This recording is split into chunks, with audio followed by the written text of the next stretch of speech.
Story time audio ബുക്സിലേക്ക് എല്ലാവർക്കും സ്വാഗതം. ചന്ദ്രകല S കമ്പത്തിന്റെ ഭിക്ഷ, അധ്യായം 3. ചടങ്ങിന് വേണ്ടി മാത്രമായിരുന്നു ജന്മഗൃഹത്തിലേക്കുള്ള പോക്ക്. അന്ന് തന്നെ തിരിച്ചു വരാൻ ഭർത്താവ് ധൃതി കൂട്ടിയപ്പോൾ കമലയ്ക്ക് വിഷമം തോന്നി. അമ്മയെ കെട്ടിപ്പിടിച്ച് കരഞ്ഞപ്പോൾ ഹൃദയം നുറുങ്ങുകളായി മുറിയുന്ന വേദനയായിരുന്നു. അമ്മയ്ക്ക് എന്തൊക്കെയോ പറയണമെന്നുണ്ടായിരുന്നെന്ന് തോന്നുന്നു. പക്ഷേ വാക്കുകൾ വേദന നിറഞ്ഞ തൊണ്ടയിൽ കുരുങ്ങിക്കിടക്കുകയാണെന്ന് അമ്മയുടെ തേങ്ങലുകളിൽ നിന്ന് മനസ്സിലായി. ദുഃഖം ചുവപ്പിച്ച കണ്ണുകളോടെ തലയിൽ തഴുകിക്കൊണ്ട് അച്ഛൻ ചിലമ്പിച്ച ശബ്ദത്തിൽ പറഞ്ഞു, ഒരു കൂട്ടുകുടുംബത്തിലാണ് നീ ചെന്ന് കയറിയിരിക്കുന്നത്. വിട്ടുവീഴ്ചകൾ ചെയ്യേണ്ടി വരും. കുടുംബത്തിൽ ഭിന്നിപ്പുണ്ടാക്കാൻ എന്റെ മകൾ ഒരിക്കലും ഒരു നിമിത്തമായി ഭവിക്കരുത്. കാലിൽ തൊട്ട് വന്നിച്ച് യാത്ര പറഞ്ഞപ്പോൾ ദുഃഖഭാരം കൊണ്ട് അമ്മമ്മയുടെ ശിരസും അനുഗ്രഹിക്കാൻ ഉയർത്തിയ കൈപ്പത്തിയും വിറയ്ക്കുന്നത് കണ്ടു. സഹോദരങ്ങൾ ഏങ്ങി ഏങ്ങി കരയുന്നത് കണ്ടപ്പോൾ ഉണ്ടായ വേദന ദുസ്സഹമായിരുന്നു.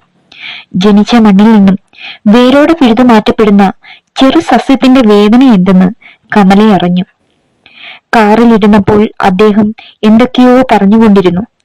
എല്ലാം ബിസിനസ് കാര്യങ്ങൾ, എവിടെയൊക്കെയോ പുതിയ ശാഖകൾ തുടങ്ങുന്ന കാര്യം. താല്പര്യത്തിന്റെ ഭാവം മുഖത്തു വരുത്താൻ വളരെ പ്രയാസപ്പെടേണ്ടി വന്നു. വേർപാടിന്റെ ദുഃഖം ഒരു വേലിയേറ്റം പോലെ മനസ്സിൽ കവിഞ്ഞു കിടക്കുന്നു. അദ്ദേഹം എന്തുകൊണ്ട് തന്റെ മാനസികാവസ്ഥ മനസ്സിലാക്കുന്നില്ല? മനസ്സിലാക്കിയിരുന്നെങ്കിൽ ഈ സന്ദർഭത്തിൽ ഈ വക കാര്യങ്ങൾ തന്നോട് സംസാരിക്കില്ലായിരുന്നു. ഇല്ല, ഒരു പുരുഷനും സ്ത്രീയുടെ ഈ മാനസികാവസ്ഥ മനസ്സിലാക്കാൻ പറ്റില്ല. പിഴുതു മാറ്റപ്പെട്ട സ്ത്രീ എന്ന ചെടി അയാൾക്ക് അവകാശപ്പെട്ടതാണ്. പുതിയ മണ്ണിൽ തഴച്ചു വളരാൻ വെള്ളവും വളവും തണലും ശുശ്രൂഷയും ആദ്യ ദിവസങ്ങളിൽ വേണമെന്നുള്ള കാര്യം പോലും അയാൾ മറക്കുന്നു. വീടിന് മുന്നിൽ കാർ നിർത്തിയപ്പോൾ നേരം വളരെ ഇരുട്ടിയിരുന്നു. രാമദാസേട്ടൻ ഓടി വന്ന് ഗേറ്റ് തുറന്നു. മുഷിഞ്ഞ ഒരു തോർത്താണ് ഉടുത്തിരിക്കുന്നത്. ഏതോ കടുത്ത അധ്വാനം ചെയ്തതുപോലെ അയാൾ ആകെ വിയർത്തിരിക്കുന്നു.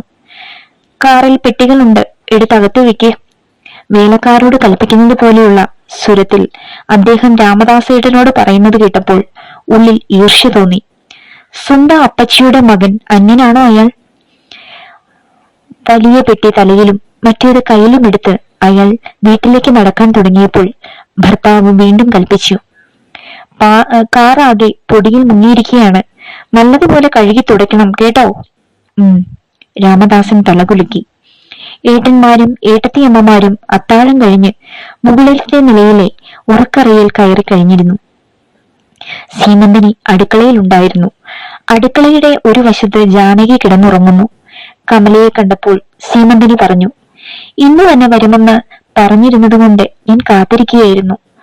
അമ്മയ്ക്കുള്ള ആഹാരം ചാവടിയിൽ കൊണ്ടുവച്ചിട്ട് ഞാൻ വന്നതേയുള്ളൂ. നീ ഉണ്ടില്ല അല്ലേ? ഇല്ല, രാമദാസേട്ടന് ചോറ് വിളമ്പിക്കൊടുക്കണം. നാളികേരം പുതുക്കിയാണ് രാമദാസേട്ടൻ. വൈകുന്നേരം തുടങ്ങിയതാ പണി. എങ്കിൽ ഇന്നിനി മതിയാക്കിക്കൂടെ? ബാക്കി നാളെ പൊഴിച്ചാൽ മതിയെന്ന് പറയണം. കേൾക്കില്ല രാമദാസേട്ടൻ. വല്യേട്ടന് ഭയങ്കര പേടിയാ. എല്ലാം ഇന്ന് തന്നെ പൊതിച്ചു വെക്കണമെന്ന് വല്യേട്ടൻ പറയുന്നത് കേട്ടു. കൊപ്രയാക്കി മില്ലിൽ കൊടുത്തയക്കാനാണ്. കമല അടുക്കള വാതിൽ തുറന്ന് മുറ്റത്ത് നോക്കി. നാളികേരക്കൂനകളുടെ നടുക്ക് നിൽക്കുകയാണ് അയാൾ. ട്യൂബ് ലൈറ്റിന്റെ വെളിച്ചത്തിൽ അയാളുടെ ശരീരത്തിലെ വിയർപ്പ് തുള്ളികൾ തിളങ്ങുന്നു. കമല പറഞ്ഞു, ഇന്നത്തേക്ക് ഇത്രയും മതി, വന്ന് ഊണ് കഴിക്കേ. അയാൾ ഒരു കൊച്ചുകുട്ടിയെ പോലെ തോളുകൾ ഉയർത്തി കണ്ണുകൾ അടച്ചു കാണിച്ചിട്ട് പറഞ്ഞു, വലിയേട്ടൻ വഴക്കു പറയും, ചിലപ്പം തല്ലും. ഞാനില്ല തല്ലുകൊള്ളാൻ. അയാളുടെ പ്രായത്തിനും ശരീരപുഷ്ടിക്കും ഇണങ്ങുന്നതല്ല ശബ്ദമെന്ന് തോന്നി. തീർത്തും കുട്ടികളുടേത് പോലുള്ള സംസാരം. സീമന്തനെ വിളിച്ചു പറഞ്ഞു, എങ്കിൽ ഊണ് കഴിച്ചിട്ട് പോയിരിക്കെ ദാസേട്ടൻ. അപ്പച്ചിക്കുള്ള അത്താഴവും കൊണ്ടു കൊടുക്ക്. എനിക്ക് വയ്യ കാത്തിരിക്കാൻ, ഉറക്കം വരുന്നു. തീൻമുറിയിലെ മേശമേൽ കമല ഭർത്താവിന് അത്താഴം വിളമ്പിക്കൊടുത്തു. രാമദാസേട്ടനും മേശമേൽ തന്നെ ഊണ് വിളമ്പട്ടെ? കമല ചോദിച്ചു. സീമന്തിനി പറഞ്ഞു, വേണ്ട, രാമദാസേട്ടന് അടുക്കളയിലാണോ ഊണ് വിളമ്പുക. രാമദാസേട്ടന്റെ അടുത്തിരുന്ന് ഏട്ടന്മാരാരും ഊണ് കഴിക്കില്ല. എന്തേ? അയാൾ അന്യനല്ലല്ലോ. എന്താ കൂടെ ഇരുന്നുണ്ടാല്? ആ ഒരു കാര്യത്തിന് മാത്രം ഏട്ടന്മാരെ കുറ്റം പറയാൻ പറ്റില്ല. കമലേട്ടത്തിയമ്മ, ഇപ്പൊ നോക്ക്, ദാസേട്ടന്റെ ഊണ് ഉണ്ണുന്നത് കണ്ടാൽ പിന്നെ നമുക്ക് ആഹാരത്തിന് മുന്നിൽ ഇരിക്കാൻ മനസ്സ് വരില്ല. ഒരു വെടുപ്പുമില്ലാത്ത ഊണ്. അവൾ ചിരിച്ചു. രാമദാസൻ അടുക്കളയിൽ എത്തിക്കഴിഞ്ഞിരുന്നു. കൈ കഴുകാതെ തന്നെ അയാൾ കരണ്ട് നീക്കിയിട്ട് അതിൽ ചമ്രം പടിഞ്ഞിരുന്നു. ഒരു വലിയ ഓട്ടുകിണ്ണം സീമത്തിനെ അയാളുടെ മുന്നിൽ വെച്ചു. സാമാന്യം വലിയ ചെരുവത്തിൽ ചോറ് പകർന്നു വെച്ചു. അയാൾ ആ ചോറ് മുഴുവൻ കൈകൊണ്ട് നീക്കി കിണ്ണത്തിലിട്ടു. കൈത്തണ്ടകളിലും വിരലുകൾക്കിടയിലും വിയർപ്പിൽ ഒട്ടി നിൽക്കുകയാണ് ചകിരിച്ചോറ്. അയാൾ ആ കറികളെല്ലാം ചോറിന് മുകളിൽ ഒഴിക്കുന്നത് കമല നോക്കിക്കൊണ്ട് നിന്നു. വിരലുകൾ കൊണ്ട് ബലമായി ഞെവിടിയപ്പോൾ കറിയിൽ കുഴഞ്ഞ ചോറ് വിരലുകൾക്കിടയിലൂടെ കിണ്ണത്തിന്റെ വശങ്ങളിൽ ചാടി വീഴാൻ തുടങ്ങി. പിന്നെ വലിയ ഉരുളകളാക്കി വായിൽ നിറയ്ക്കുകയായിരുന്നു. ചവയ്ക്കാൻ തുടങ്ങിയപ്പോൾ വായിൽ ഒതുങ്ങാത്ത ബാക്കി ചോറ് ചുണ്ടുകൾക്കിടയിലൂടെ കിണ്ണത്തിൽ തന്നെ വീഴുന്നത് കണ്ടപ്പോൾ സീമന്തിന് പറഞ്ഞത് ശരിയാണെന്ന് തോന്നി.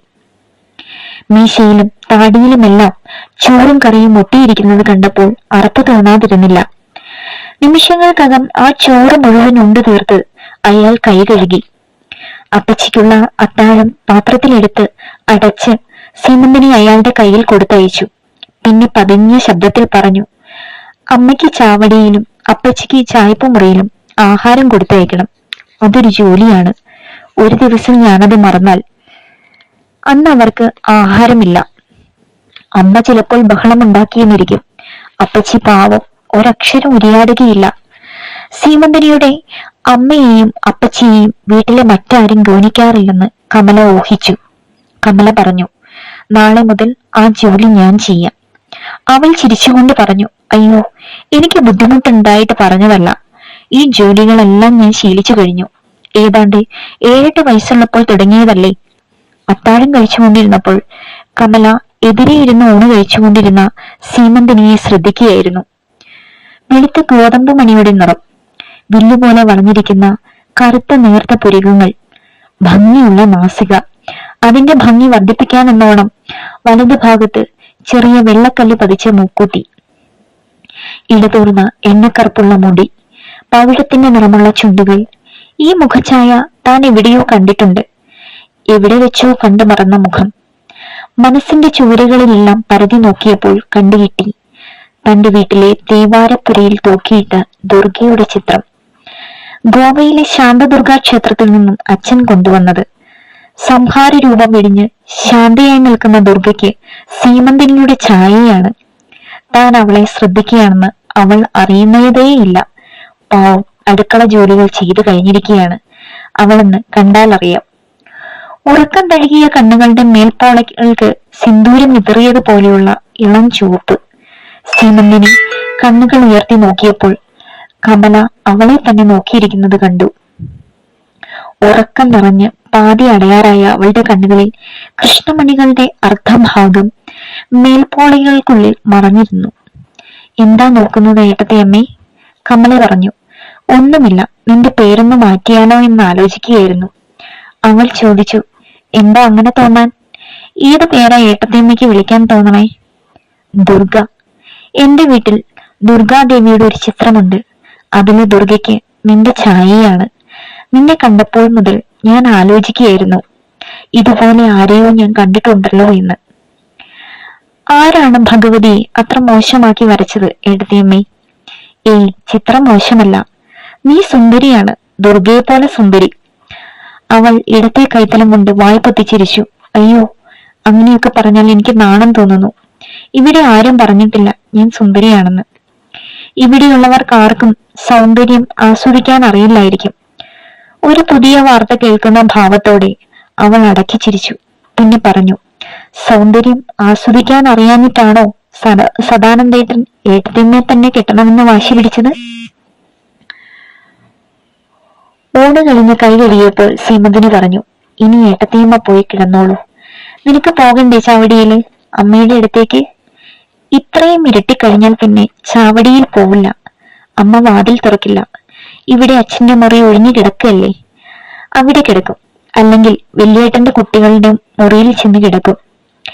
അടുക്കളയിലെ ലൈറ്റ് അണച്ച് കിടക്കറയിലേക്ക് നടക്കാൻ തുടങ്ങിയപ്പോൾ പടിഞ്ഞാറേ മുറ്റത്തു നിന്നും നാളികേരം പൊതിക്കുന്ന ശബ്ദം കേട്ടു. കമല പറഞ്ഞു, രാമദാസേട്ടൻ വീണ്ടും വന്ന് ജോലി തുടങ്ങിയെന്ന് തോന്നുന്നു. പാവം. അത് മുഴുവൻ പൊതിച്ചു തീർന്നിട്ടേ ഇനി ചായ്പിലേക്ക് പോകൂ. പോയി കിടന്നുറങ്ങാൻ ഏട്ടന്മാരും രാമദാസേട്ടനോട് പറയുകയുമില്ല.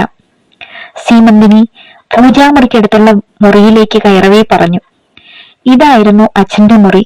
ഞാനിന്ന് ഇവിടെയാണ് കിടക്കുന്നത്. കമല അവളുടെ ചുമലിൽ തട്ടിക്കൊണ്ട് പറഞ്ഞു, കഥകടച്ച് കിടന്നുറങ്ങൂ, നല്ല ക്ഷീണമുണ്ട് നിന്റെ മുഖത്ത്. അവൾ പുഞ്ചിരിച്ചുകൊണ്ട് മുറിയിൽ കയറി വാതിലടച്ചു. കമല ഉറക്കറയിൽ കടന്നപ്പോൾ ഭർത്താവ് എന്തോ എഴുതിക്കൊണ്ടിരിക്കുന്നത് കണ്ടു. അവൾ അടുത്തുള്ള കസേരയിൽ ചെന്നിരുന്നു. അയാൾ പറഞ്ഞു, കുറച്ച് കത്തുകൾ എഴുതാനുണ്ടായിരുന്നു. നീ വരുന്നതുവരെ എഴുതാമെന്ന് കരുതി. ഇനി ബാക്കി നാളെ എഴുതാം. യാത്രാക്ഷീണവും ഉണ്ടല്ലോ നമുക്ക് രണ്ടുപേർക്കും. കമല എഴുന്നേറ്റു. ജനാല തുറന്നു കിടക്കുകയാണ്. നേർത്ത നിലാവിൽ ചാവടി മുറ്റവും പന്തലിച്ചു നിൽക്കുന്ന മാവും കാണാം. ചാവടി അടഞ്ഞു കിടക്കുകയാണ്. സീമന്തനിയുടെ അമ്മ ഉറങ്ങിയിട്ടുണ്ടാവും. അവൾ ജനൽപ്പാളികൾ അടച്ച് കട്ടിലിനടുത്തേക്ക് നടക്കുകയെ പറഞ്ഞു. അന്ന് ജനാലയ്ക്കപ്പുറത്ത് കണ്ടത് ആരെയെന്നോ? സീമന്തനിയുടെ അമ്മയെ. അയാൾ ചിരിച്ചു. എനിക്ക് അന്നേ തോന്നിയതാണ് ചെറിയമ്മയായിരിക്കുമെന്ന്. എനിക്കറിയില്ലായിരുന്നു നിങ്ങൾക്ക് ഇങ്ങനെയൊരു ചെറിയമ്മയുണ്ടെന്ന്. കത്തുകളെല്ലാം ഫയലിൽ എടുത്തു വെക്കവേ അയാൾ പറഞ്ഞു, അത് ഞങ്ങളുടെ ചെറിയമ്മയാണ്. അച്ഛന് വയസ്സുകാലത്ത് തോന്നിയ ഒരു മോഹമല്ല, വിവരക്കേട്, അവിവേകം, പണത്തിന്റെ ഹൊങ്ക്. കല്യാണം കഴിച്ചു കൊണ്ടുവന്നപ്പോൾ ചെറിയമ്മയ്ക്ക് വയസ്സ് 15, അച്ഛന് വയസ്സ് 60. ഞങ്ങൾ 7 മക്കളുണ്ടായിരുന്നു അച്ഛന്. ഒരു കഥ കേൾക്കുന്ന താല്പര്യത്തോടെ കമല അയാളുടെ മുഖത്ത് നോക്കിയിരുന്നു. അയാൾ തുടർന്നു, മക്കളേക്കാൾ പ്രായം കുറഞ്ഞ ഒരു ഭാര്യയെ കൊണ്ടുവരാൻ അച്ഛന് മടിയൊന്നും തോന്നിയില്ല. ചെറിയമ്മയ്ക്ക് എന്നേക്കാൾ 6 വയസ്സിന് മൂപ്പേ ഉള്ളൂ. വലിയേട്ടനേക്കാളും ചേച്ചിമാരെക്കാളും ഒക്കെ ഇളയതാണ് ചെറിയമ്മ. മൂത്ത 2 ചേച്ചിമാർക്ക് ചെറിയമ്മയേക്കാൾ പ്രായമുള്ള മക്കളുണ്ടായിരുന്നു എന്നതാണ് വേറൊരു വിശേഷം. ചെറിയമ്മയ്ക്ക് നല്ല സുഖമില്ല അല്ലേ? അച്ഛൻ മരിച്ചപ്പോൾ അവരുടെ സമനില തെറ്റി. സീമന്തിനി നല്ല കുട്ടിയാണ്. അവളെ പഠിപ്പിക്കണമായിരുന്നു, കോളേജിൽ വിടണമായിരുന്നു. മേശവലിപ്പ് തുറന്ന് ഫയൽ അതിനുള്ളിൽ വെക്കവേ തിരിഞ്ഞു നോക്കിക്കൊണ്ട് അയാൾ പറഞ്ഞു, അവളെ കെട്ടിച്ചു വിടണ്ടേ? പഠിത്തത്തിനു വേണ്ടിയും വെറുതെ പണം ചെലവാക്കണമായിരുന്നെന്നോ? അയാളുടെ ശബ്ദത്തിന് നീരസത്തിന്റെ കനമുണ്ടായിരുന്നു. കമലയ്ക്ക് ആ സംസാരം നീട്ടിക്കൊണ്ടു പോകാൻ ഭയം തോന്നി. ലൈറ്റ് അണച്ച് അയാൾ കട്ടിലിനരികിലേക്ക് നടന്നു. വിഷയം മാറ്റാനായി അവൾ പറഞ്ഞു, രാമദാസേട്ടൻ ഇപ്പോഴും ഇരുന്ന് നാളികേരം പുതുക്കിയാണ്. പാവം, ഇനി മതിയാക്കാൻ പറഞ്ഞിട്ട് കേൾക്കണില്ല. എനിക്ക് കഷ്ടം തോന്നുന്നു. നിങ്ങൾ ചെന്ന് പറഞ്ഞാൽ അയാൾ കിടക്കുമായിരിക്കും. മുറിയിൽ പരന്ന ഇരുട്ടിലൂടെ പതിഞ്ഞതെങ്കിലും കനത്ത ശബ്ദം ചെവിയിൽ പതിഞ്ഞു. അയാൾ ജോലി ചെയ്യുന്നതിന് നിനക്കെന്താ? നീ ആ വക കാര്യങ്ങളിലൊന്നും തലയിടണ്ട. കമല പിന്നെ യാതൊന്നും സംസാരിച്ചില്ല. തന്റെ കൈകൾക്കുള്ളിൽ അവളെ വരിഞ്ഞു മുറുക്കിക്കൊണ്ട് അയാൾ സ്നേഹത്തോടെ ശാസിച്ചു, ഈ നല്ല വേളകളിൽ മറ്റുള്ളവരുടെ കാര്യങ്ങൾ പറയുന്നത് എനിക്കിഷ്ടമല്ല. രാത്രികൾ നമുക്ക് മാത്രമുള്ളതാണ്. നമ്മുടെ കാര്യം മാത്രം പറഞ്ഞാൽ മതി. മനസ്സിന്റെ ഏതൊക്കെയോ കോണുകളിൽ അസ്വസ്ഥതയുടെ നാമ്പുകൾ മുളയ്ക്കാൻ തുടങ്ങിയതാണ്. ഭർത്താവിന്റെ ആലിംഗനത്തിൽ അമർന്നപ്പോൾ അവൾ അവയെ മനഃപൂർവ്വം നുള്ളിക്കളയാൻ ശ്രമിച്ചു. അധ്യായം 4. ഭർതൃഗ്രഹത്തിലെ 5ാമത്തെ പുലരി. ഉണർന്നിട്ടും കണ്ണുകൾ അടച്ച് കമല ഏറെ നേരം കിടന്നു. അപരിചിതത്വം സൃഷ്ടിച്ച അസ്വാസ്ഥ്യം മനസ്സിനുള്ളിൽ കനത്തു തന്നെ കിടക്കുന്നു. അവളുടെ മനസ്സ് ജനിച്ചു വളർന്ന വീട്ടിലേക്ക് പറന്നു പോവുകയായിരുന്നു. എത്ര അകലെയാണത്! തന്റെ ശൈശവവും ബാല്യവും കൗമാരവും ഒക്കെ കണ്ട ഗൃഹം. അച്ഛൻ, അമ്മ, അമ്മമ്മ, അനുജൻ, അനുജത്തി എല്ലാവരും എത്ര അകലെ! ഹോമകുണ്ടത്തിലെ ജ്വലിക്കുന്ന അഗ്നിശാഖകളെ സാക്ഷിയാക്കി തന്റെ കഴുത്തിൽ മംഗല്യസൂത്ര അണിയിച്ച ആ നിമിഷം മുതൽ താൻ ഈ വീടിന് അവകാശപ്പെട്ടവളായി. ആ സുമുഹൂർത്തത്തിൽ ജന്മഗ്രഹവുമായുള്ള സകല ബന്ധവും വിച്ഛേദിക്കപ്പെടുകയായിരുന്നു. പുലബന്ധം പോലും. രക്തബന്ധവും പുലബന്ധവും ഒക്കെ അർത്ഥമുറിക്കാനുള്ള മന്ത്രങ്ങൾ വേദങ്ങളിൽ എഴുതി വെച്ചിട്ടുണ്ടത്രേ. വിവാഹ മണ്ഡപത്തിൽ വധുവിന്റെ വേഷത്തിലിരുന്ന താൻ ദാനദ്രവ്യം മാത്രമായിരുന്നു. ബ്രാഹ്മണന് ദാനം നൽകാനും വാങ്ങാനുമുള്ള ദ്രവ്യമാണല്ലോ കന്യക. ഭർത്താവ് ദാനം വാങ്ങുന്നു, പിതാവ് ദാനം നൽകി സുഹൃതം നേടുന്നു. കൺകോടുകളിൽ ഉറഞ്ഞുകൂടിയ കണ്ണീർ തുടച്ച് കമല ദീർഘമായി നിശ്വസിച്ചു. വീണ്ടും സ്വന്തം വീടിനെ കുറിച്ചുള്ള ചിന്ത അലകൾ പോലെ ഒന്നിനു പുറകെ മറ്റൊന്നായി വന്നുകൊണ്ടിരുന്നു. അമ്മമ്മ ഇപ്പോൾ എന്ത് ചെയ്യുകയായിരിക്കും? ഉദയത്തിനു മുമ്പ് കുളി കഴിഞ്ഞിരിക്കും. ഇടനാഴിയുടെ ചുമർ ചാരിയിരുന്ന് സ്തോത്രം ചെല്ലുകയായിരിക്കും. അല്ലെങ്കിൽ താൻ ഉണ്ടാക്കിയ തോട്ടത്തിൽ നിന്നും മുല്ലപ്പൂക്കളും കനകാംബരവും തുളസിക്കതിരും മറ്റും ശേഖരിച്ച് പൂമാല കെട്ടുകയായിരിക്കും. കൃഷ്ണക്ഷേത്രത്തിലേക്ക് പോകുന്നവർ വശം മാല ക്ഷേത്രത്തിലേക്ക് കൊടുത്തയക്കുകയോ വീട്ടിലെ പൂജാമുറിയിലെ കൃഷ്ണന് ചാർത്തുകയോ ചെയ്യും. അമ്മ പ്രാതലൊരുക്കാൻ അടുക്കളയിൽ കയറി കാണും. മുരളിക്കും രേണുകയ്ക്കും 8 മണിക്ക് മുമ്പേ സ്കൂളിലേക്ക് പുറപ്പെടണം. പാവ അമ്മ ഒറ്റയ്ക്ക് തന്നെ എല്ലാ ജോലികളും ഇനി ചെയ്യേണ്ടി വരും. അച്ഛൻ ഉണർന്നു കിടക്കുകയായിരിക്കും. പക്ഷെ പേപ്പർ മുറിയിൽ വന്ന് വീഴുന്ന ശബ്ദം കേട്ടാലേ അച്ഛൻ എഴുന്നേൽക്കൂ. പേപ്പറുമായിട്ടാണ് ആദ്യത്തെ ദിനകൃത്യം തുടങ്ങുക. രേണുകയും മുരളിയും എഴുന്നേറ്റ് കാണില്ല. അവരെ ഉണർത്തുന്ന ജോലിയും ഇനി അമ്മയുടേതാണ്. എല്ലാവരും തന്നെ ഓർക്കുന്നുണ്ടാവും. ഓർക്കുമ്പോൾ അവരുടെ കണ്ണുകൾ നിറയുന്നുണ്ടാവും. വലിയ സാമ്പത്തിക ശേഷിയില്ലാത്ത ഇടത്തരം കുടുംബമാണെങ്കിലും വലിയ സന്തോഷമുണ്ട്, സംതൃപ്തിയുണ്ട്. ഇവിടെ ഇല്ലാത്ത എന്തൊക്കെയോ അവിടെയുണ്ട്. ഇനി ഒരിക്കലും ആ ദിവസങ്ങൾ തിരിച്ചു കിട്ടുകയില്ലെന്നോർത്തപ്പോൾ കമലയ്ക്ക് സങ്കടം തോന്നി. എന്നാണിനി ഈ വീടുമായി പൊരുത്തപ്പെടാൻ കഴിയുക? ഇവിടെ പുരുഷന്മാർക്ക് പണമുണ്ടാക്കുന്ന ചിന്തയാണെപ്പോഴും. ഏട്ടത്തെ അമ്മമാർക്ക് അവരവരുടെ കാര്യം. സീമന്തിന് ഒഴിച്ച് മറ്റാരുമായും ഇതുവരെ നല്ലതുപോലെ പരിചയപ്പെടാൻ പോലും അവസരം കിട്ടിയിട്ടില്ല. ഓരോരുത്തരും അവരവരുടെ സൗകര്യത്തിന് വന്നിരുന്ന് ആഹാരം കഴിക്കുന്നു, സ്വന്തം മുറിയിലേക്ക് പോകുന്നു, പരസ്പരം വളരെ കുറച്ചു മാത്രം സംസാരിക്കുന്നു. കമല എഴുന്നേറ്റ് മുറിയിൽ നിന്നിറങ്ങി. സീമന്തിനി അടുക്കളയിലുണ്ട്. പുറം ജോലിക്കുള്ള വേലക്കാരികൾ മുറ്റം തൂക്കാനും പാത്രം കഴുകാനും തുടങ്ങി. പ്രഭാത കൃത്യങ്ങൾ കഴിഞ്ഞ് അടുക്കളയിൽ എത്തിയപ്പോൾ സീമന്തിനി കാപ്പി തയ്യാറാക്കി വെച്ചിരിക്കുന്നത് കണ്ടു. കമല ചോദിച്ചു, ചെറിയമ്മയ്ക്ക് കാപ്പി കൊണ്ടു കൊടുത്തോ? ഇല്ല. ചില ദിവസങ്ങളിൽ അമ്മ വെളുപ്പിനെ ഇവിടെ വന്ന് കാപ്പി കുടിക്കാറുണ്ട്. ഇന്ന് ഇതുവരെ കണ്ടില്ല. ഇന്ന് കാപ്പി ഞാൻ കൊണ്ടുപോകാം. തിളങ്ങുന്ന ഓട്ട് തംബ്ലറിൽ കാപ്പിയെടുത്ത് കമല അടുക്കളയിൽ നിന്നിറങ്ങി.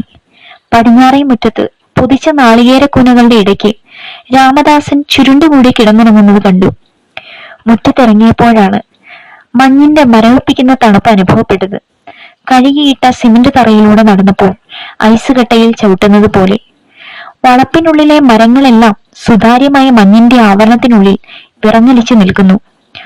ഓട്ട് തംബ്ലറിന്റെ ചൂട് കൈവെള്ളയ്ക്ക് സുഗന്ധം പകർന്നു. ചാവടി മുറ്റത്ത് കൂനം കൂട്ടിയ മാവിലകളിൽ തീ പിടിപ്പിക്കുകയാണ് ചെറിയമ്മ. കമല കാപ്പി തംബ്ലർ നീട്ടിക്കൊണ്ട് പറഞ്ഞു, ചെറിയമ്മയ്ക്ക് കാപ്പി. അവർ തല ഉയർത്തി നോക്കി. അത്ഭുതത്തോടെ ചോദിച്ചു, സദാനന്ദന്റെ വധുവോ? സീമന്തിനി എവിടെ? അടുക്കളയിലുണ്ട്. അവർ കൈനീട്ടി തംബ്ലർ വാങ്ങിച്ചു. അവരുടെ ശബ്ദത്തിന് മഞ്ഞിന്റെ വിറയലുണ്ടായിരുന്നു. മാവിലകളും ഉണങ്ങിയ കമ്പുകളും നേർത്ത ശബ്ദമുണ്ടാക്കിക്കൊണ്ട് കത്താൻ തുടങ്ങി. തീ കായുന്നു, ഇരിക്ക്, ചെറിയമ്മ പറഞ്ഞു. കമല അവരുടെ അടുത്തിരുന്നു. കാപ്പി മുഴുവൻ ഒറ്റ വലിക്ക് കുടിച്ചു തീർത്തിട്ട് അവർ പറഞ്ഞു, ഇവിടെ എന്തൊരു തണുപ്പാ കുട്ടിയെ. ചാവടിക്കുള്ളിലും മഞ്ഞ് പെയ്യുന്നത് പോലെ തണുപ്പാ. വയറിനകത്തെ കുടൽമാല പോലും വിറയ്ക്കുന്നു. കൈപ്പത്തികൾ തീനാളങ്ങൾക്ക് മുകളിൽ തിരിച്ചും മറിച്ചും പിടിച്ച് ചൂടാക്കി അവർ കവിളിലും നെറ്റിയിലും തടവി. കമല അവരുടെ മുഖത്ത് തന്നെ നോക്കിയിരുന്നു. അവരുടെ ബുദ്ധിക്ക് ഭ്രമമുള്ളതായി കമലയ്ക്ക് തോന്നിയില്ല. അവൾ ചോദിച്ചു, ചെറിയമ്മ എന്തിനാ ഈ ചാവടിയിൽ കിടക്കുന്നത്? വീട്ടിനുള്ളിൽ ഇഷ്ടം പോലെ മുറികളുണ്ടല്ലോ. ചെറിയമ്മയ്ക്ക് സീമന്തനിക്കും അവയിൽ ഏതെങ്കിലും ഒന്നിൽ കിടന്നുകൂടി? കൂടുതൽ കരിയിലകൾ തീയിലിട്ട് കൊടുക്കവേ അവർ പതിഞ്ഞ ശബ്ദത്തിൽ പറഞ്ഞു, അയ്യോ, സദാനന്ദന്റെ വധു ഇങ്ങനെ പറയുന്നത് ആരും കേൾക്കണ്ട കേട്ടോ. അവർക്കാർക്കും ഇഷ്ടപ്പെടില്ല. നീ ചെറിയമ്മയല്ലേ രണ്ടാനമ്മ. അച്ഛൻ മരിച്ചപ്പോൾ ചെറിയമ്മയെ ചാവടിയിലേക്ക് തള്ളി. എനിക്ക് പ്രാന്താണത്രേ. പിന്നീട് അവർ ഒന്നും സംസാരിച്ചില്ല. മെലിഞ്ഞ കൈകൾ തീനാളത്തിന് മുകളിലേക്ക് നിവർത്തിപ്പിടിച്ച് തീ കാഞ്ഞുകൊണ്ടിരുന്നു. കമല എഴുന്നേറ്റു. ഞാൻ അടുക്കളയിലേക്ക് പോകട്ടെ ചെറിയമ്മേ, അവിടെ സിമന്തന് മാത്രമേ ഉള്ളൂ. അവർ തലയുയർത്തി നോക്കി ചിരിച്ചു. ആ ചിരിക്ക് ഒരു കൊച്ചു കുട്ടിയുടെ കളങ്കമില്ലായ്മയുണ്ടെന്ന് കമലയ്ക്ക് തോന്നി. കാണെ കാണെ അവർ ഒരു സുന്ദരിയാണെന്നും അവൾക്ക് തോന്നി. അകാലത്തിലെ വാടാൻ തുടങ്ങിയ പനിനീർ പൂവിന്റെ ഭംഗി അദ്ദേഹം പറഞ്ഞ കണക്ക് വെച്ച് നോക്കുകയാണെങ്കിൽ ചെറിയമ്മയ്ക്കിപ്പോൾ 34 വയസ്സേ കാണുകയുള്ളൂ. ജീവിതാനുഭവങ്ങൾ അവരുടെ സൗന്ദര്യം ചോർത്തിക്കളഞ്ഞതാവാം. കൗമാരപ്രായത്തിൽ ഒരു വൃദ്ധന്റെ ഭാര്യയാകാൻ വിധിക്കപ്പെട്ട സ്ത്രീ, വൃദ്ധൻ അവരുടെ സൗന്ദര്യമെല്ലാം ഊട്ടിക്കുടിച്ചു കാണും. കരിമ്പിന്റെ നീര് കുടിക്കുന്നത് പോലെ. ചൂട് പിടിപ്പിച്ച കൈത്തലങ്ങൾ കൊണ്ട് പാറിപ്പറന്ന് കിടന്ന മുടിയിഴകൾ പിന്നിലോട്ട് ഒതുക്കി വെച്ച് ഒരു മുന്നറിയിപ്പ് നൽകുന്ന ഭാവത്തിൽ ചെറിയമ്മ പറഞ്ഞു, അത് പോയിക്കോളൂ, സദാനന്ദൻ കാണണ്ട, മുൻകോപിയാണവൻ. പാറിപ്പറന്ന് കിടക്കുന്ന ഈ മുടി ചെറിയമ്മ ഒരിക്കലും ചീകി വെക്കാറില്ലേ? എല്ലാം കൂടി കെട്ടിപ്പിണഞ്ഞ് ഒരു ജട പോലെ തലയ്ക്ക് പിന്നിൽ ഒട്ടിയിരിക്കുന്നു. ചെറിയമ്മ അവളെ നോക്കി നിഷ്കളങ്കമായി ചിരിച്ചുകൊണ്ടിരുന്നു. കമല പറഞ്ഞു, ഞാൻ പോകുന്നു, കുറച്ചു കഴിഞ്ഞ് ചെറിയമ്മയ്ക്കുള്ള പ്രാതലുമായി വരാം. ഏതോ ഒരു നേരം പോക്ക് കേട്ടാലെന്ന പോലെ അവർ മുട്ടിന്മേൽ താടിയമർത്തി കുലുങ്ങി കുലുങ്ങി ചിരിച്ചു. പിന്നെ പറഞ്ഞു, ഈ മനോഭാവമൊക്കെ അങ്ങ് മാറും കുട്ടിയെ. കുട്ടിയും അവരുടെ കൂട്ടത്തിൽ അങ്ങ് ചേരും. എനിക്കറിയാം, കൃഷ്ണന്റെയും സേതുവിന്റെയും ഭാര്യമാർ ഇങ്ങോട്ട് തിരിഞ്ഞു നോക്കുക പോലുമില്ല. ചെറിയമ്മയെ കാണുന്നത് ചതുർത്തി കാണുന്നത് പോലെ അവർക്ക്. പിന്നെ അവർ ഗൗരവം കലർന്ന ശബ്ദത്തിൽ പിറുപിറുത്തു, സദാനന്ദന്റെ വധുവും അതുപോലെയാവും കുറെ കഴിയുമ്പോൾ. ഇല്ല ഇല്ല, ഞാൻ എങ്ങനെ ആവില്ല ചെറിയമ്മേ, കമല ഉറച്ച ശബ്ദത്തിൽ പറഞ്ഞു. അവർ വീണ്ടും മുട്ടിന്മേൽ താടിയമർത്തി തീ കനലിലേക്ക് നോക്കി കുലുങ്ങി കുലുങ്ങി ചിരിച്ചു. ഒഴിഞ്ഞ തമ്പ്ളയറ എടുത്ത് കമല അടുക്കളയിലേക്ക് നടന്നു. ചായപ്പിൽ ജീവിക്കുന്ന അപ്പച്ചിക്ക് കാപ്പി കൊടുത്ത് സീമന്തിനി മടങ്ങുന്നത് കണ്ടു. രാമദാസേട്ടൻ ഇപ്പോഴും തണുത്ത തറയിൽ ചുരുണ്ടുകൂടി കിടന്ന് ഉറങ്ങുകയാണ്. അയാളുടെ തലയിലും താടിയിലും കൈവെണ്ണകളിലുമെല്ലാം ചകിരിച്ചോറ് ഒട്ടിക്കിടക്കുകയാണ്. വെട്ടം വീണതറിയാതെ മഞ്ഞു പെയ്യുന്നതറിയാതെ അയാൾ കിടക്കുകയാണ്, ഒരു അനാഥ പ്രേതത്തെ പോലെ. പാവം, രാത്രി മുഴുവൻ ജോലി ചെയ്യുകയായിരുന്നിരിക്കും. വീട്ടിൽ മറ്റാരും ഉണർന്നിട്ടില്ല. സീമന്തിനി പ്രാതലൊരുക്കുന്ന തിരക്കിലാണ്. ജാനകിയും ഉണ്ട് കൂടെ. കമല പറഞ്ഞു, എന്താണ് ഒരുക്കേണ്ടത്? ഞാനും സഹായിക്കാം. സീമന്തിനി പറഞ്ഞു, കേൾക്കണോ ഏട്ടത്തിയമ്മയ്ക്ക്? പ്രാതലിന്റെ ലിസ്റ്റ്. വലിയ ഏട്ടന് ഓട്സ് കാച്ചിയതും ചപ്പാത്തിയും. സേതു ഏട്ടന് അതിഷ്ടമല്ല, ധാരാളം തേങ്ങ ചേർത്ത ഉപ്പുമാവ് തന്നെ വേണം. സദാനന്ദ ഏട്ടന് ഇഡലിയോ ദോശയോ മതി. ഇഡലിയോ ദോശയോ കൂടുതൽ ഉണ്ടാക്കും, വേലക്കാർക്കും മറ്റും കൊടുക്കണമല്ലോ. പിന്നെ വലിയേട്ടത്തി അമ്മയ്ക്ക് തേങ്ങാപ്പാൽ ഒഴിച്ച കഞ്ഞിയാണ് ഇഷ്ടം. ആഴ്ചയിൽ 2-3 ദിവസമെങ്കിലും. അതൊരുക്കിയില്ലെങ്കിൽ ദേഷ്യമാ. ജേട്ടത്തിയമ്മ പിന്നെ ഇഷ്ടാനിഷ്ടങ്ങളൊന്നും പറയില്ല. സംസാരിക്കുന്നത് തന്നെ കഷ്ടിയ. ഇഷ്ടമുള്ളത് എടുത്തു കഴിക്കും, പോകും, അത്ര തന്നെ. ഭർത്താക്കന്മാർക്ക് വേണ്ടത് ഏട്ടത്തിയമ്മമാർക്ക് വന്ന് ഒരുക്കിയാൽ എന്താ? കമല ചോദിച്ചു. ജാനകി പതിഞ്ഞ ശബ്ദത്തിൽ പറഞ്ഞു, പതുക്കെ പറ മോളെ, അതെങ്ങാനും കേൾക്കാനിടയായാൽ. കലഹത്തിന് അത് മതി. അവരൊക്കെ പണമുള്ള വീട്ടിൽ നിന്ന് വന്നവരാണ്. അടുക്കള ജോലി വശമില്ലാത്തവൻ, സിംഹാസനത്തിൽ നിന്ന് ശീലിച്ചവൻ. സീമന്തിനി പറഞ്ഞു, ഏട്ടത്തിയമ്മ അപ്പുറത്ത് ചെന്നിരിക്കൂ. ഒന്നും ചെയ്യണ്ട. അടുക്കള വേല ചെയ്യുന്നത് കണ്ടാൽ ചിലപ്പോൾ സദാനന്ദേട്ടന് ഇഷ്ടപ്പെട്ടില്ലെങ്കിലോ? എനിക്കിഷ്ടമാണെങ്കിലോ? കമല ചിരിച്ചുകൊണ്ട് പറഞ്ഞു. ആരോ കോണിപ്പടികളിൽ അമർത്തി ചവിട്ടി ഇറങ്ങുന്ന ശബ്ദം. വലിയേട്ടത്തിയമ്മ ധൃതിയിലാണ് അടുക്കളയിൽ കയറി വന്നത്. വന്ന പാടെ പറയുന്നത് കേട്ടു, ജാനകി, കുളിക്കാൻ വെള്ളം ചൂടായോ എന്ന് നോക്ക്. ഞങ്ങൾ ഇന്ന് മക്കളെ കാണാൻ പോവുകയാണ്. പിന്നെ തിരിഞ്ഞ് സീമന്തിനിയോടായി ചോദിച്ചു, ചപ്പാത്തി ആയോ കുട്ടി? ഇല്ല, മാവ് കുഴിച്ചു വെച്ചിട്ടുണ്ട്, ഇപ്പോൾ റെഡിയാക്കി തരാം. ഒന്ന് വേഗമാവട്ടെ. നിനക്ക് അറിഞ്ഞുകൂടെ ഇന്ന് ഞങ്ങൾ കുട്ടികളുടെ അടുത്തേക്ക് പോകുന്ന ദിവസമാണെന്ന്? അവരുടെ ശബ്ദം അല്പം ഉയർന്നിരുന്നു. ഏട്ടനും ഏട്ടത്തിയും കുളി കഴിഞ്ഞ് വരുമ്പോഴേക്കും റെഡിയാവും. ഉരുളക്കിഴങ്ങും സവാളയും അരിഞ്ഞുകൊണ്ടിരുന്ന കമലയെ അപ്പോഴാണ് അവർ ശ്രദ്ധിച്ചത്. ചുണ്ടുകളിൽ പെട്ടെന്നൊരു കൃത്രിമ ചിരി വരുത്തി അവർ പറഞ്ഞു, മക്കളെ കാണാൻ പോവുകയാണ്.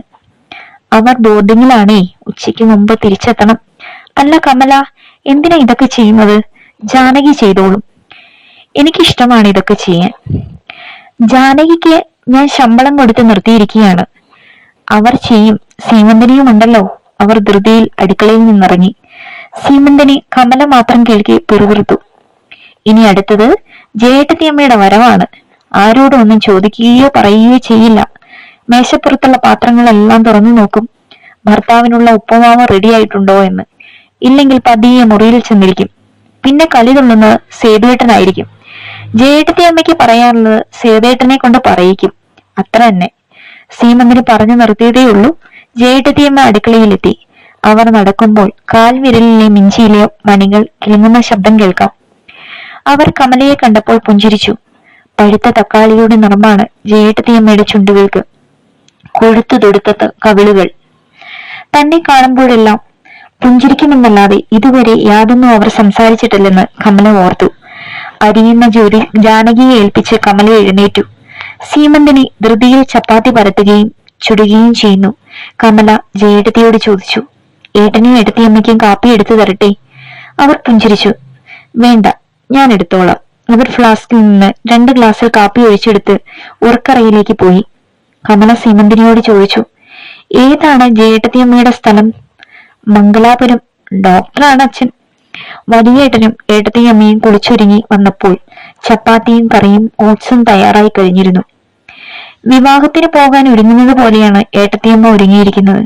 കസവു കരയുള്ള പട്ടുചേല, കഴുത്ത് നിറയെ ആഭരണങ്ങൾ, കൈത്തണ്ടകളിൽ ഡസൻ കണക്കിന് വളകൾ, കാലിൽ സ്വർണ്ണ കുലുസ്, കാതിൽ വൈരക്കല്ല് പതിച്ച കമ്മൽ. അവരാകെ വെട്ടിത്തിളങ്ങുന്നു. കമല ഓർത്തു, ചെറിയമ്മയ്ക്ക് ഇവരുടെ പ്രായമേ കാണുകയുള്ളൂ. 2 പേരുടെയും വേഷത്തിലുള്ള അന്തരം. ഭർത്താവിന് ചപ്പാത്തി എടുത്തു കൊടുത്തിട്ട് അവർ അടുക്കളയിൽ നിന്ന് ജാനകിയെ ശാസിച്ചു.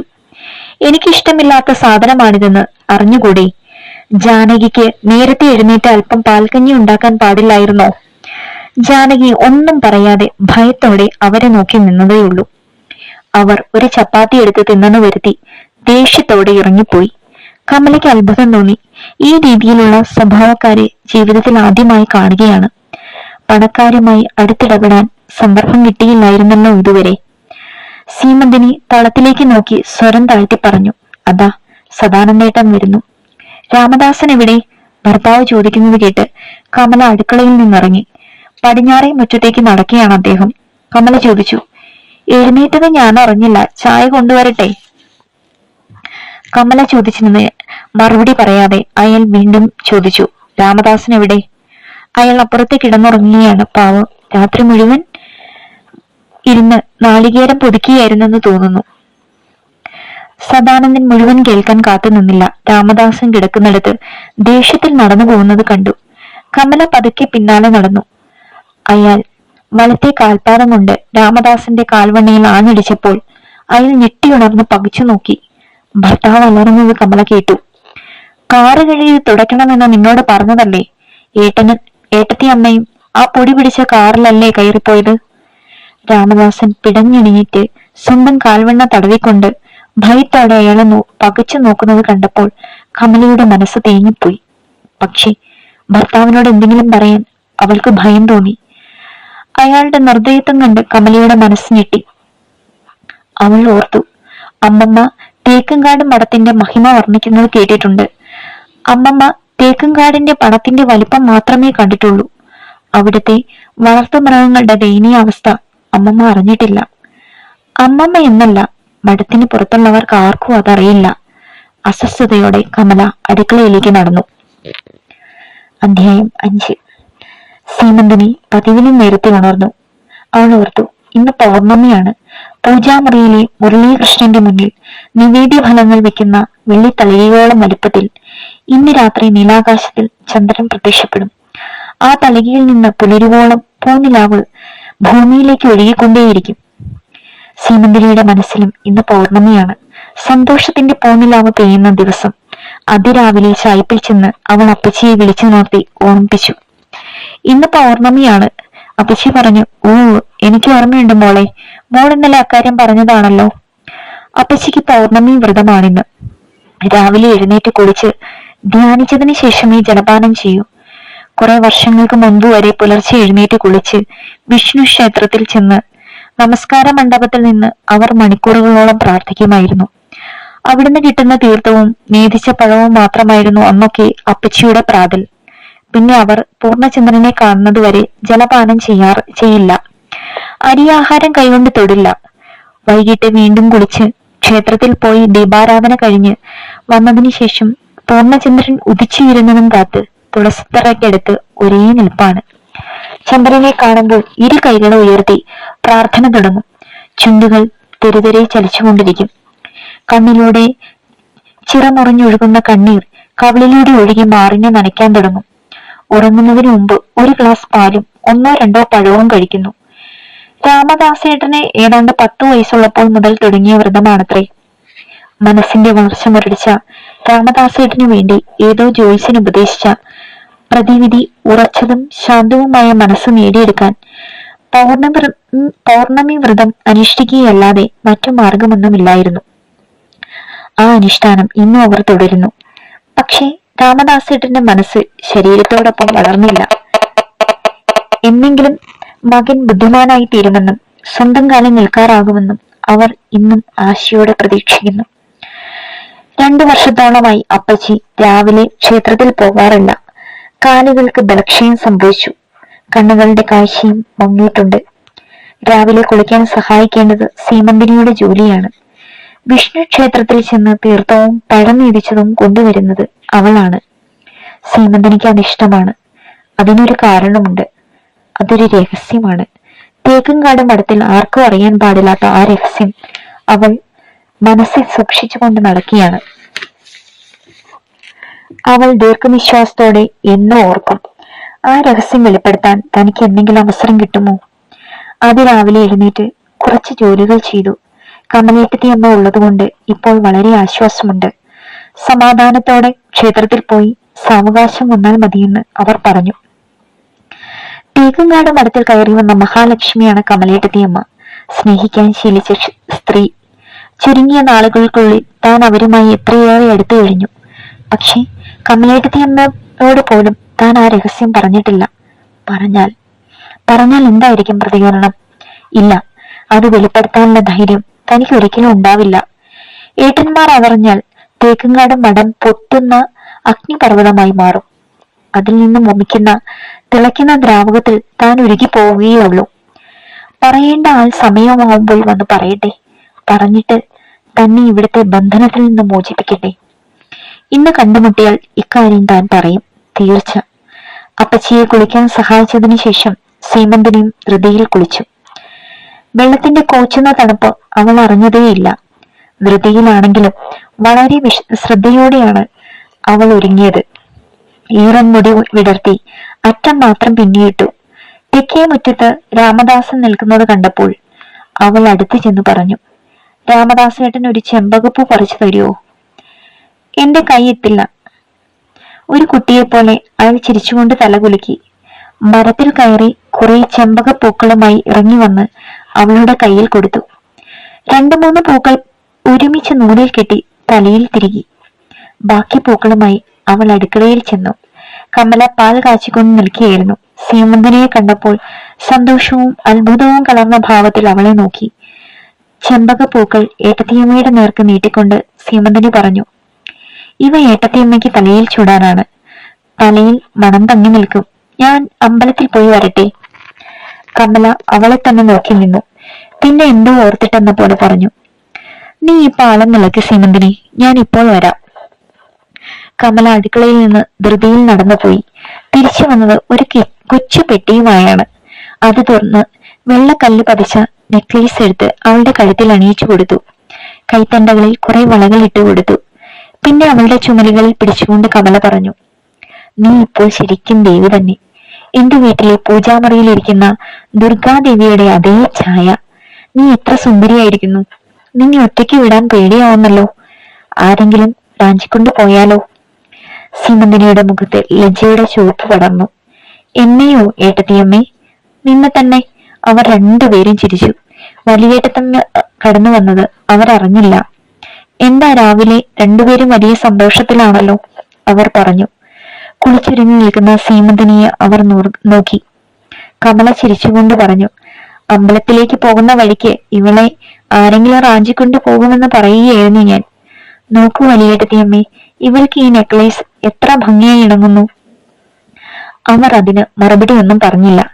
ചുണ്ടുകൾ പ്രത്യേക രീതിയിൽ കൂട്ടി അവളെ അടിമുടി നോക്കിയതേ ഉള്ളൂ. ഇന്നുവരെ തന്നോട് സ്നേഹത്തോടെ ഒരു വാക്കുപോലും പറഞ്ഞിട്ടില്ലാത്ത അവരുടെ പെരുമാറ്റത്തിൽ സീമന്തിനിക്ക് അത്ഭുതമൊന്നും തോന്നിയില്ല. അവർ തിരിഞ്ഞു നിന്ന് ജാനകിയോട് സംസാരിക്കാൻ തുടങ്ങിയപ്പോൾ സീമന്തിനി കമലയേട്ടത്തിയമ്മയോട് യാത്ര പറഞ്ഞിറങ്ങി. അവൾ നേരെ പോയത് ചാവടിയിലേക്കാണ്. കമ്പിളി കൊണ്ട് ശരീരമാകെ പുതച്ച് എന്തോ ചിന്തിച്ചുകൊണ്ടിരിക്കുകയാണ് അമ്മ. അവൾ ചോദിച്ചു, അമ്മ കാപ്പി കുടിച്ചോ? സീമന്തിനി വന്നത് അപ്പോഴാണ് അവർ അറിഞ്ഞത്. സദാനന്ദന്റെ വധു കാപ്പി കൊണ്ടുവന്ന് തന്നല്ലോ. അവർ സീമന്തിനിയെ ഇമ വെട്ടാതെ നോക്കിക്കൊണ്ടിരുന്നു. ഭയത്തിന്റെ കൂർത്ത മുനകൾ അവരുടെ കൃഷ്ണമണികളിൽ നിന്നും തള്ളി നിന്നു. അമ്മ എന്തിനാണ് എന്നെ ഇങ്ങനെ നോക്കുന്നതെന്ന് അവൾ ചിന്തിച്ചു. അവർ എഴുന്നേറ്റു. നിന്നെ ആരാണ് ഈ ആഭരണങ്ങളൊക്കെ ഇട്ടു തന്നു ഒരുക്കിയത്? കമലയേട്ടത്തി അമ്മ. എന്തിനാ കുട്ടി നീ ഇങ്ങനെ ഒരുങ്ങി നടക്കുന്നത്? അവയങ്ങ് ഊരിക്കൊടുക്ക്. ഏട്ടത്തിയമ്മ സ്നേഹത്തോടെ ഇട്ടു തന്നതല്ലേ, വേണ്ടെന്ന് എങ്ങനെ പറയും? എനിക്ക് വയ്യാട്ടോ അങ്ങനെ പറയാൻ. എനിക്ക് പേടിയാവുന്നുണ്ട് കുട്ടി. അവളെ കണ്ണുകൊണ്ട് സർവാംഗം ഒഴിഞ്ഞുകൊണ്ട് അവർ പറഞ്ഞു. ഒരിക്കൽ എന്റെ ഒരമ്മായി അണിയിച്ചു തന്ന ആഭരണങ്ങളിട്ട് ആദ്യമായി ധാവണി ഉടുത്ത് വിഷ്ണു ക്ഷേത്രത്തിൽ പോയതിന്റെ പിറ്റേന്നാണ് നിന്റെ അച്ഛൻ എന്നെ വേൽക്കാനുള്ള ആലോചനയുമായി വന്നത്. അതിനെന്താ ദോഷമുണ്ടായത്? അമ്മയുടെ പ്രകാശം മങ്ങാൻ തുടങ്ങിയ കണ്ണുകളിൽ ഈർപ്പത്തിന്റെ പാട വളരുന്നത് അവൾ കണ്ടു. അവർ പതിഞ്ഞുവെങ്കിലും രോഷം കലർന്ന ശബ്ദത്തിൽ പല്ലുകൾ ഞെരിച്ചുകൊണ്ട് പറഞ്ഞു, ദോഷമൊന്നും ഉണ്ടായില്ലേ?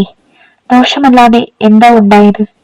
എന്റെ അമ്മയാകാൻ പ്രായമുള്ള മക്കളോടെ അമ്മയായി തീർന്നില്ലേ ഞാൻ? എനിക്കും അങ്ങനെ സംഭവിക്കുമെന്നാണോ അമ്മയുടെ പേടി? അതന്നെ എന്റെ പേടി. അവർ പിറുപിറുത്തു. അമ്മ പേടിക്കണ്ട, അങ്ങനെയൊന്നും സംഭവിക്കുകയില്ല. ആ കാലമൊക്കെ മാറിയില്ലേ? അമ്മ വീണ്ടും എന്തൊക്കെയോ പിറുപിറുത്തുകൊണ്ടിരുന്നു. സീമന്തിനെ അകത്ത് കയറി ഭിത്തിയിൽ തൂക്കിയിരിക്കുന്ന വലിയ കണ്ണാടിയുടെ മുന്നിൽ ചെന്ന് സ്വന്തം ചായ നോക്കി കുറെ നേരം നിന്നു. മുഖത്ത് സന്തോഷവും തൃപ്തിയും പ്രകാശവും പരത്തി. അലമാര തുറന്ന് സാരികൾക്കിടയിൽ വെച്ച പുസ്തകം കയ്യിലെടുത്തു. ഇത് വായിച്ചു കഴിഞ്ഞിട്ട് 2 ആഴ്ചകളായി. ഇന്ന് പുതിയ പുസ്തകം കിട്ടും. നല്ല 2 നോവലുകൾ ഇക്കുറി തരാമെന്നാണ് കഴിഞ്ഞ പ്രാവശ്യം കണ്ടപ്പോൾ പറഞ്ഞത്. ഹനുമാൻ പ്രതിഷ്ഠയ്ക്ക് മുന്നിലുള്ള കൊച്ചു മണ്ഡപത്തിൽ കാത്തിരിക്കുന്നുണ്ടാവും. അവൾ പുസ്തകത്തിന്റെ താളുകൾ മറച്ചു നോക്കി. ഇടയ്ക്കിടെയുള്ള താളുകളിൽ ഭംഗിയുള്ള കൈപ്പടയിൽ സ്വന്തം പേരെഴുതി ഒപ്പിട്ടിരിക്കുന്നു, എം രവീന്ദ്രൻ. അവൾ ആ പേര് പതിയെ വായിച്ചു. പിന്നെ പുഞ്ചിരിയോടെ പുസ്തകം പൂക്കുടയിൽ വെച്ചു. അതിനു മീതെ പൂക്കൾ നിരത്തി.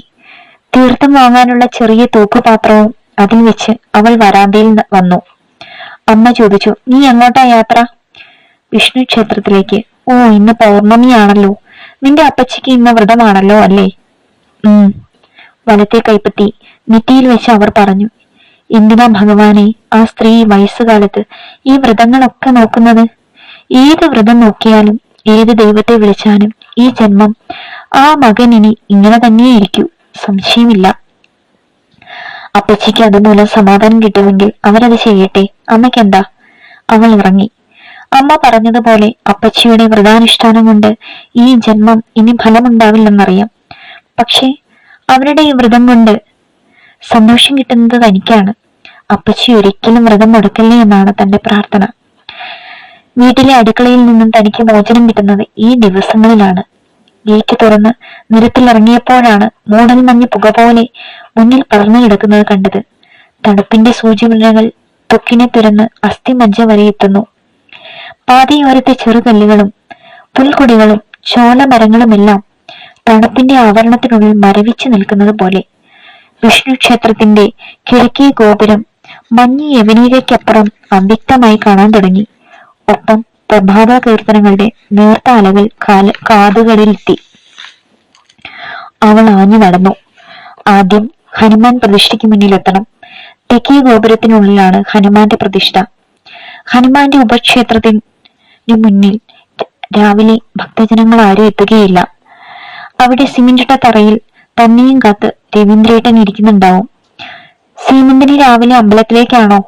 പാതയുടെ വലതുഭാഗത്തെ വേലിപ്പടർപ്പിന് മുകളിൽ ശബ്ദം കേട്ടപ്പോൾ അങ്ങോട്ട് നോക്കി.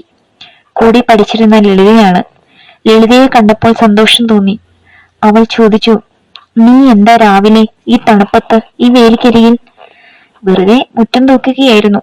വേലിക്കരികിൽ നിന്ന് എത്തി നോക്കിയപ്പോൾ ദൂരെ നിന്നൊരു സുന്ദരി വരുന്നത് കണ്ടു. ആരെന്ന് കാണാൻ നിൽക്കുകയായിരുന്നു. അടുത്തു വന്നപ്പോഴാണ് നീയാണെന്ന് മനസ്സിലായത്. സീമന്തനി ചിരിച്ചുകൊണ്ട് വേലിക്കരികിലേക്ക് നീങ്ങി. വളരെ നാളായി നാം തമ്മിൽ കണ്ടിട്ട് അല്ലേ? നിന്റെ കോളേജ് പഠനത്തുമൊക്കെ എങ്ങനെയിരിക്കുന്നു? രസമുണ്ട്. നിനക്കും ചേരാമായിരുന്നു കോളേജില്. നമുക്ക് ഒരുമിച്ച് പോകാമായിരുന്നു. സീമന്തിനി മറുപടി ഒന്നും പറഞ്ഞില്ല. നീ വരുമെന്നറിഞ്ഞിരുന്നെങ്കിൽ ഞാനും രാവിലെ കുളിച്ച് ക്ഷേത്രത്തിലേക്ക് പോകാൻ ഒരുങ്ങി നിൽക്കുമായിരുന്നു, ലളിത പറഞ്ഞു. ലളിത കുളിച്ചു വരുന്നത് വരെ കാത്തു നിൽക്കാനൊന്നും പറഞ്ഞില്ല. അവൾ കൂടെ വരുന്നെന്ന് പറയില്ലേ എന്ന് ആഗ്രഹിച്ചു. സീമന്തിനെ തിടുക്കത്തോടെ പറഞ്ഞു, ഇനി വരുമ്പോൾ നിന്നെ വിളിക്കാം. ഇന്ന് അല്പം തിരക്കുണ്ട്. നിന്റെ മൂന്നാമത്തെ ഏട്ടത്തിയമ്മ എങ്ങനെ? ഒരു ദിവസം വീട്ടിൽ വരൂ, പരിചയപ്പെടുത്തി തരാം, മുന്നോട്ട് നടക്കുന്നതിനിടയിൽ പറഞ്ഞു. മഞ്ഞു പടലത്തിന്റെ കനം കുറഞ്ഞു വരുന്നു. ക്ഷേത്ര ഗോപുരം ഇപ്പോൾ വ്യക്തമായി കാണാം. ക്ഷേത്രം അടുക്കും തോറും നെഞ്ചെടുപ്പുകൾക്ക് വേഗത കൂടിയതുപോലെ. ഇടത്തെ പാതയിലൂടെ നടന്ന് തെക്കേ ഗോപുര നടവഴി അകത്തു കയറി. വൃന്ദാവനത്തിൽ നിരനിരയായി നട്ടുപിടിപ്പിച്ച ചെടികൾ അത്രയും പൂത്തു നിൽക്കുന്നു. നന്ദ്യാർ വട്ട ചെടികൾക്ക് വെള്ളത്തലപ്പാവ് വെച്ചതുപോലെ നിറയെ പൂക്കൾ. അതിനപ്പുറം കരവീരക ചെടികൾ. വൃന്ദാവനത്തിന്റെ അരികുകളിൽ ചെത്തു നിർത്തിയ പുൽച്ചെടികൾ മഞ്ഞിന്റെ രോമാഞ്ചം പോലെ. കരവീരക ചെടികൾക്കപ്പുറത്ത് രഥപ്പുര. അതിനപ്പുറത്താണ് ഹനുമാൻ പ്രതിഷ്ഠ. അവൾ ആഞ്ഞു നടന്നു. ഹനുമാൻ ക്ഷേത്രം വരെ നടക്കേണ്ടി വന്നില്ല. തുറന്നു കിടക്കുന്ന രഥപ്പുരയ്ക്കകത്തെ രഥത്തിന് മുന്നിലുള്ള ചുവന്ന ചായം തേച്ച തടിക്കുതിരയുടെ കഴുത്തിൽ കൈയൊന്നി പുഞ്ചിരി പൊഴിച്ചുകൊണ്ട് ഒരാൾ നിൽക്കുന്നത് കണ്ടു.